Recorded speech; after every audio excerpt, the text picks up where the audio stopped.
Supremo bilang regional endorser. So, kailangan umano tayo na yung buong Infinity Supremo, kaibigan mo na kaibigan sila. Mo, Pamilya mo na. Pamilya mo na sila. Then excellence pa. Yan, susunod, soon, excellence na tayo. At sabi ko nga, siguro hindi ko man nalinyahan na siguro dahil nga passion ako sa breeding. Ngayon, kung gusto kong sumikat, yung breeding, siyang nagdala sa akin sa ganitong kung saan man tayo, yun yung nagdala sa akin. Kasi doon ako tingin ko magaling sa departamento na yun. So siya nagdala sa akin doon sa na yun. Ngayon, sa inyo, doon kayo magaling sa departamento na yun, sa pagbablog, sa marketing. Siguro yun yung ticket nyo papunta doon sa lugar na hinahaluan ko na rin, bro, kasi although, sige, vlogger ako eh.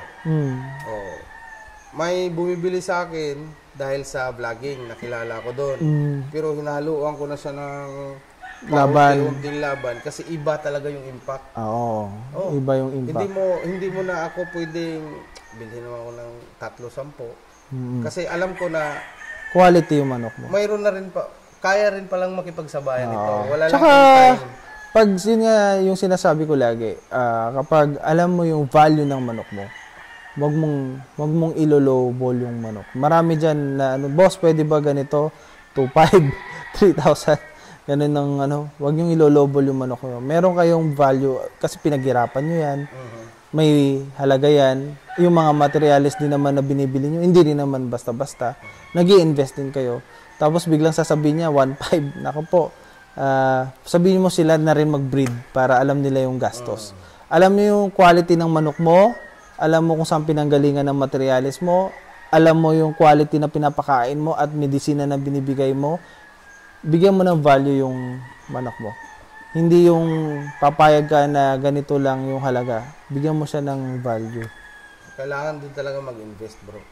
Kailangan talaga. Hindi yung mangburaot ka para mag-invest. Kasi ako, kumuha ako sa'yo. Hindi naman ako mangburaot eh.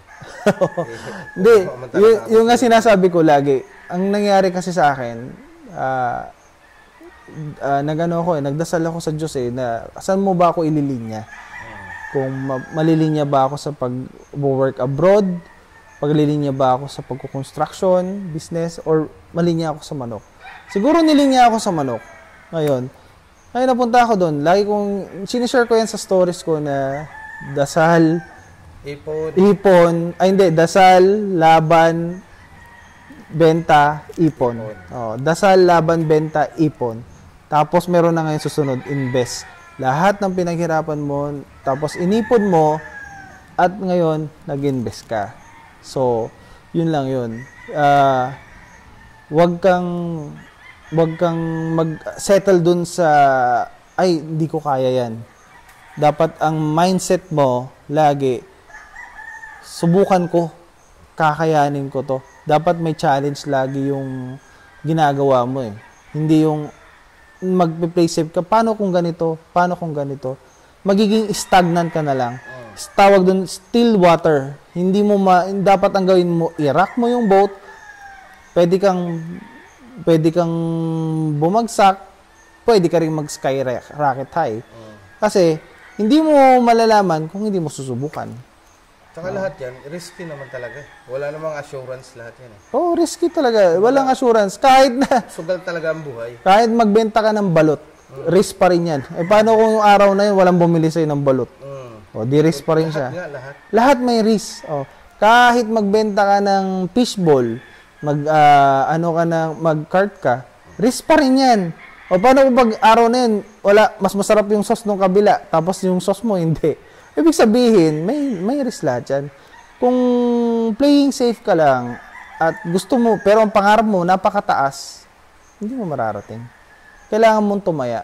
Ako, ang sugal ko, tumaya ako sa sarili ko. Tumaya ako sa kakayanan ko na kaya kong gawin ito, subukan ko, doon ako tumaya.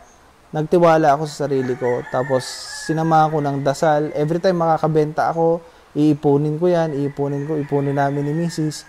Tapos, pag nakakita ko ng opportunity, doon ako mag-i-invest. doon. Maraming salamat, bro. Ha? Dami kong may viewers pala tayo. No?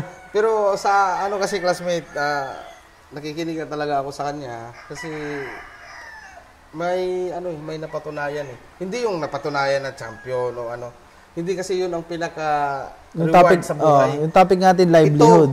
Yan.